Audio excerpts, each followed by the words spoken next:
Tudo bom, pessoal? Aqui quem fala é o professor Yuri. Bom, hoje vamos seguir nossas aulas de trigonometria. Vamos fazer análise de gráfico hoje, vamos estudar o gráfico das funções trigonométricas. Essa aula em especial, essa primeira parte, a gente vai estudar a teoria sobre os gráficos, sobre todas as variáveis que envolvem a construção de um gráfico e seu esboço. E o outro vídeo, que também está indo junto com esse, que você deve ter visto já, ele mostra os exemplos. Como os exemplos acabam sendo construídos por partes, né? Eu decidi dividir os vídeos para não ficar tão grande, tá bom? Outra coisa também que eu queria falar é o meu agradecimento pelos mais de 100 inscritos no canal e mais de 1.300 visualizações, pessoal. Muito obrigado. Isso é um incentivo para mim e eu vejo que eu estou conseguindo ajudar vocês de alguma forma, tá bom? Muito obrigado mesmo. Então, vamos começar. Para começar o nosso estudo, vamos lá. Primeiro a gente tem que lembrar que, né, esse assunto ele é abordado para o segundo semestre, tá? É para quem já terminou o assunto lá dos outros vídeos e quer adiantar um pouco o seu estudo, tá bom? Esse assunto é do segundo semestre, junto com matrizes e sistemas lineares, tá bom? Vamos seguir então. Então, basicamente, o que a gente tem? A gente vai trabalhar o gráfico dessas três principais funções, a função seno, a função cosseno e a função tangente. Existem outros gráficos de outras funções? Sim, são o gráfico da secante, cossecante e cotangente. Mas a gente vai ver essas outras três funções mais para frente. Então, as principais funções trigonométricas são essas três que a gente vai ver: o seno, o cosseno e a tangente. Se a gente lembrar aqui no gráfico da função trigonométrica, né, no círculo trigonométrico, a gente vê que o cosseno é o eixo x, o seno é o eixo y e tangente, passando aqui, tangenciando o nome, né, que se diz, o círculo trigonométrico, nós temos a tangente. Então, se eu ando um ângulo x, para eu conseguir saber qual o valor do cosseno, eu só preciso descer em direção ao eixo do cosseno e eu descubro o valor. Este mesmo ângulo, se eu quero descobrir quanto que vale o seno dele, eu olho em qual valor ele corresponde no eixo do seno. E a tangente, eu vejo o ângulo e eu direciono em direção à tangente e eu vejo qual valor que eu consegui. Essas funções, né, a gente chama de funções circulares porque elas são periódicas, elas se repetem com o tempo por sempre estar no círculo, tá bom? Então, o que a gente vai ter? A gente tem essas três funções, são funções periódicas. A gente tem a forma geral de escrita delas, tá? Não somente f de x igual a seno de x, f de x igual a cosseno de x e f de x igual a tangente. A gente tem essa forma maior dela, em que a gente tem o quê? F de x igual a mais b seno de cx mais d. E isso vale também para o cosseno e para a tangente. O que significa esse a? Esse a é o deslocamento no eixo y, pessoal. Esse b, ele se chama amplitude. Ele alonga ou ele comprime a nossa função trigonométrica. O c, ele representa o período da função, o tempo que leva para ela completar uma crista e uma cava. Eu vou mostrar para vocês daqui a pouco. E o d representa o movimento do eixo x, movimento horizontal. Para a gente entender melhor isso, eu vou mostrar essa aplicação aqui para vocês, tá? Acredito que vocês não estejam enxergando, mas aqui a gente tem a função completa. Não estou enxergando tão bem, digo, esses valores aqui, né? Eu já vou explicar o que são. Então, a gente tem aqui, a função completa do seno. E aqui do lado, conforme a gente muda as variáveis ali, a gente consegue ver a mudança aqui. O que é isso aqui? Isso aqui é o gráfico do y igual a seno de x. Porque o meu a é igual a 0, o meu b está igual a 1, o meu c está igual a 1 e o meu d igual a 0. Então, com isso, a gente tem y igual a 0 mais 1, seno de 1 vezes x mais 0. Então, y igual a seno de x. O gráfico é desta forma. Ele sobe e ele desce em pontos específicos: 0, π sobre 2, π, 3π sobre 2 e 2π. Então, como aqui o valor do meu c ele é 1, a gente tem uma crista e uma cava, que é o que a gente chama, ó, 1, 2. Isso completou um ciclo, tá bom? Um período, ó. Período é o tempo que leva para começar e terminar. Foi uma. Se eu tivesse o meu C, por exemplo, igual a 2, lembrando que, né, a gente tem que ser como um período, vamos supor que, ó, vamos aumentar o nosso valor de C para 2. Essa aplicação é no software GeoGebra, tá, pessoal? Se caso vocês estiverem com dúvida. Ó, de novo, ele tem que terminar no 2π, nesse caso, tá bom? Eu fiz essa parte aqui de forma que 2π seja o nosso domínio final. Então, ó, subiu, desceu uma, subiu, desceu duas, porque agora o C é 2. Se eu aumentar o meu C para 3, o que a gente vai ter? Ó, de novo, 2π está aqui, subiu, desceu uma, subiu, desceu duas, subiu, desceu 3. Tá bom? Eu vou voltar de novo com C igual a 1, para a gente ver a modificação de alguns outros termos. Lembra que eu disse para vocês que o termo do A, ele movimenta o nosso eixo, ele movimenta o nosso gráfico no eixo Y, ó. É o que acontece, ó. Se eu botar o meu A igual a menos 2, todo o meu gráfico vai descer, vai cortar em menos 2, ó. Esta parte. Se eu boto o meu A igual a 0, ele começa cortando o meu eixo Y em 0.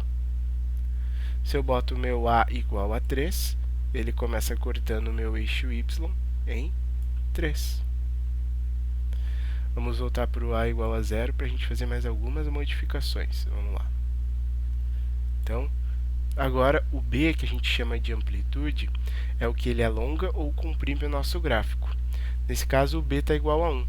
Olha o que eu vou fazer, eu vou aumentar o B até 2. O nosso gráfico em B igual a 2, ele começa e ele termina. Começa em 2 e termina em menos 2. São sempre valores, né, que têm a mesma distância. Ó. Daqui até aqui é 2, é sempre a mesma distância em relação ao eixo central. E daqui até aqui vai ser 2. Se eu aumentar agora o meu B para 3, olha o que acontece. O meu gráfico também subiu de 3 a menos 3. Essa é a amplitude. Mas eu também consigo comprimir e mudar a fase, que se chama. Mudar o que estava crescendo, começa a subir, e o que estava subindo começa a descer. Ó. Se eu botar ele para menos 2, o menos, meu B negativo, eu tenho o inverso. Tá bom? Vamos voltar para B igual a 1, para a gente ter nossa função original. Agora, pessoal, o C eu já tinha mostrado para vocês. O D é um movimento no eixo X. Então, se eu somar, sempre que eu somar, o meu gráfico vai andar para a esquerda. Porque essa parte aqui de dentro, a gente sempre tem que analisar em que valores ela vai dar 0. E a gente vai ver se ele vai ter que decrescer ou crescer. Então, toda vez que eu aumentar, o meu gráfico vai andar para a esquerda o número de unidades que eu somar. E ele vai andar para, se eu diminuir esses valores, ele vai andar para a direita o número de unidades que eu subtrair. Tá bom? A gente vai aprender a fazer todas essas contas. Isso aqui é mais uma aplicação prática para vocês conseguirem enxergar aquilo que a gente quer fazer. Então, né, como que a gente faz o desenho do nosso gráfico, né? Como que a gente analisa o gráfico? Então, para a gente fazer a análise aqui, vamos primeiro fazer da função seno. O que acontece? A gente vai tratar a função dessa forma e a gente vai fazer um esboço. O que é o esboço? É uma representação o mais perto possível do que seria detalhado, com todos os pontos, tudo direitinho. Um esboço é só uma ideia, onde a gente pega principais pontos que a gente já conhece e traça o gráfico. Então, para a gente fazer o esboço da função trigonométrica, do seno, a gente vai pegar esses 4 pontos. O 0, 90, ou π sobre 2, 180, ou π, 270, ou 3π sobre 2, e 362π. O que a gente vai fazer? A gente vai encontrar o seno de x nesses específicos pontos. Seno de 0 é 0. Seno de 90 é 1, seno de 180 é 0, seno de 270 é menos 1 e seno de 360 é 0.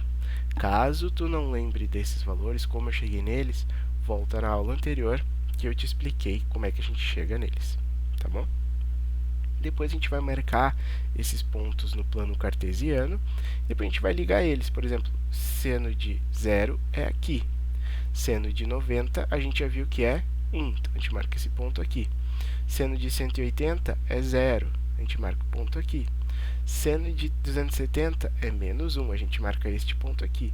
Seno de 360 é 0. Agora a gente começa a ligar esses pontos e acha o mesmo valor, como mostra esse gráfico aqui, para a gente ter uma ideia, tá bom? Outra coisa muito importante da gente determinar, lembra quando estava lá em Matemática 1, a gente determinava domínio e imagem da função? Então, é isso mesmo. Ó. O domínio da nossa função, ele sempre vai ser os reais. Ele sempre, como é periódico, ele cresce tanto para cá, quanto para cá a mesma coisa. Ó, ele vai crescer assim. E o que vai acontecer? Com isso, ele vai conseguir varrer todos os números reais. Então, o domínio é os reais. Em especial, nesse exemplo aqui, em que o domínio está restrito de 0 a 2π, o meu domínio é de 0 a 2π. A imagem, nesses casos, pessoal, ela vai ir em relação à amplitude. O que é amplitude? Ó? Que nem a gente viu naquele gráfico anterior ali da construção, é esse valor máximo que o gráfico assume. Como o meu b em y igual a seno de x é 1, então a minha amplitude é 1, ele vai de 1 a menos 1. Então, a minha imagem é de menos 1 a 1. Nunca vai transpor nenhum desses dois valores. No meu período, a gente tem essa formulinha básica aqui para poder calcular. A gente calcula o período como sendo 2π sobre c. Como o c em y igual a seno de x é 1, então o meu período vai ser 2π dividido por 1, que é 2π. A amplitude, como a gente já viu, é a altura que ele alcança, é o valor que está na frente, é o b. Então, a amplitude aqui nesse caso é 1. E o y, ele é uma função ímpar, pessoal. O que eu quero dizer com ser uma função ímpar? Eu vou mostrar para vocês aqui, eu vou ter que voltar alguns slidezinhos, mas eu mostro para vocês. Uma função ímpar, o seno é ímpar porque, ó, se eu pegar este ângulo, eu vou encontrar o meu seno de x aqui positivo. Se eu pegar menos, lembra quando eu desço para cá, não é mais o ângulo x, é o ângulo de menos x. Eu vou encontrar o mesmo seno, só que na parte negativa. Então, eu sei que o seno de x vai ser igual a menos, essa parte é negativa do seno, o seno de menos x, que é o que a gente tem na definição do seno ser ímpar. Ou a gente pode também ver que o valor do seno, ele começa com sendo decrescente, ele sendo crescente. E aqui também, mas ó, se tu olhar, ele vem côncavo para baixo aqui, e aqui ele é côncavo para cima. Funções com essa característica de ter o início uma concavidade e o final outra, são funções ímpares, tá bom? Já o cosseno, a gente tem esse tipo de função, a gente vai fazer o esboço, a gente vai fazer a mesma metodologia, vai escolher 4 pontos, vai ver o cosseno de cada um deles, que essa fórmula aqui a gente consegue chegar. Se tu não lembra, olha lá na nossa fórmula, na nossa aula de funções trigonométricas. A gente vai marcar esse ponto, ó, cosseno de 0 é 1, cosseno de 90, que é π sobre 2, né, é igual a 0, cosseno de 180 é igual a menos 1. Cosseno de 270 é 0. Cosseno de 2π é 1. E a gente liga os pontos e consegue ver exatamente esta curva aqui. Tá bom? Então, como a gente fez nas outras, a gente tem que determinar o domínio, a imagem, período, amplitude e a paridade. O domínio, de novo, são os reais. E se eu restringir de 0 a 2π, então vai ser só daqui, ó, do 0 até o 2π. A imagem, de novo, como é y igual a cosseno de x, o nosso b é 1. Então, a amplitude aqui, ó, continua sendo de 1 a menos 1. É sempre esse valor de imagem. Não transpõe nenhum dos dois lados. Então, a imagem é de menos 1 a 1. O período segue sendo a mesma regra também. E o nosso, como c é 1, então ficou 2π. A amplitude é 1. E, nesse caso, a função cosseno é par. Porque se eu pegar um valor se eu pegar aqui, ó, um ângulo x, certo? Eu vou achar um cosseno. Se eu pegar esse ângulo de 45, eu vou achar um cosseno. Se eu pegar o ângulo de menos 45, eu vou achar também o mesmo cosseno.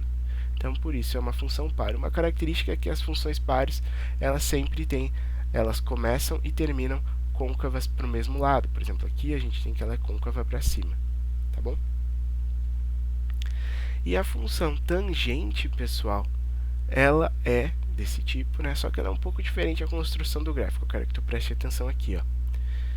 A gente vai, desculpem aqui, eu esqueci de mudar, mas a gente vai pegar uma sequência de muito mais que 4 pontos. A gente vai pegar de 0, 45, 90, 135, 180, 225, 270, 315, 360.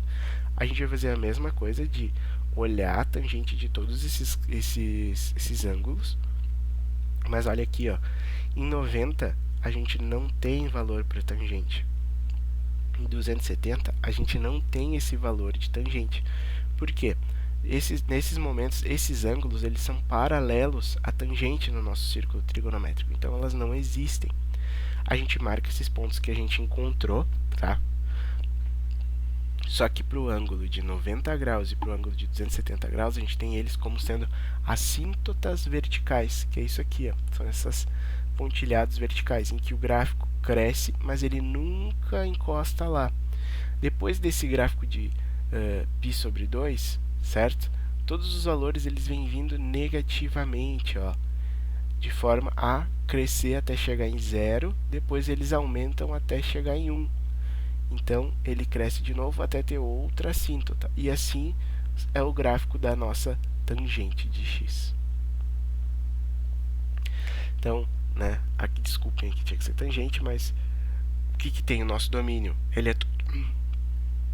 é todos os reais diferentes de π sobre 2 mais kπ. O que eu quero dizer com isso? Todos os valores de π sobre 2 mais seus múltiplos. A imagem, tá, nisso aqui, dessa função trigonométrica, né, ele é o máximo e o mínimo da amplitude dos valores de y, e eles são todos os reais, né, porque a imagem vai cobrir, né, ele vai a infinito aqui e a menos infinito aqui, então ele vai pegar todos os valores reais em y. E o período é π. A paridade da função trigonométrica ela é ímpar, né, porque ó, côncava para cima, côncava para baixo. E a explicação é a mesma do seno, né, por ser ímpar. Porque se eu pegar um valor de tangente positiva, quando eu for fazer menos a tangente, eu vou achar menos x, né, o ângulo que eu pegar, eu vou achar menos tangente. Então, a paridade é ímpar. Mas é só ver aqui, ó, que ela é côncava para baixo, côncava para cima, e o seno também tem essa característica, tá bom? Então, agora, a próxima parte da nossa aula vai ser a resolução de alguns exercícios. Se tu tiver dúvida, por favor, me escreve, que eu não tenho problema e ou deixa um comentário aqui embaixo que eu posso te ajudar a entender qualquer parte que tu não tenha entendido. Mas fazendo os exercícios, vocês vão ver que é bem mais fácil de entender.